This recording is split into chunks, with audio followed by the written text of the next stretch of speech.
There are reports that Greece is hoping to join the bloc of the world's key emerging economies, BRICS. It comes as the leaders of Russia, China, Brazil, India and South Africa are set to launch their own development bank at a summit later this week. Will we discuss this, as well as Greece's potential with an aid to the Russian president? The discussions are going to touch on the parameters of the practical operation of the BRICS new development bank and currency reserve pool. They do not constitute an attempt to oppose the International Monetary Fund or the World Bank. These institutions are rather new instruments for addressing our shared objectives.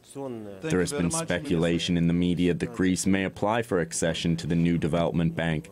We know of these assumptions, but so far, no one has officially discussed such an option with us.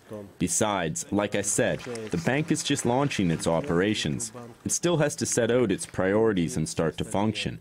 And it certainly won't start its operations with Greece. It has its own tasks and challenges to deal with.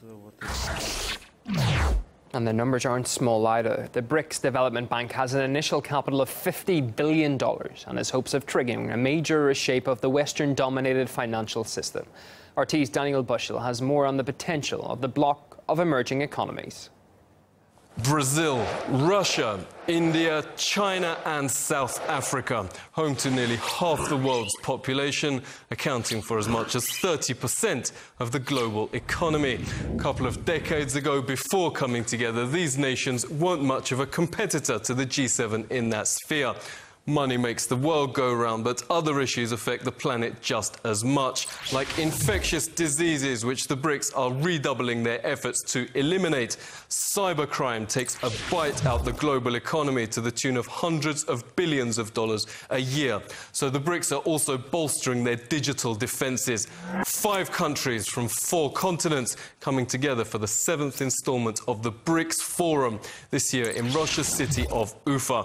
They don't all share common borders, but will work out their common goals for the next 10 years. From the Pentagon's unprecedented naval build-up around China to Western support for Ukraine's coup, members are united in regarding some American actions as confrontational. All that's pushing the BRICS to bypass institutions dominated by the US. A new BRICS development bank to rival the IMF and the World Bank will be up and running by the end of the year. Members are also eyeing the creation of an alternative payment system to the US-dominated SWIFT. These 5 economies are forecast soon to be larger than the G7's, meaning one thing's for sure: the group's decisions will have a global impact.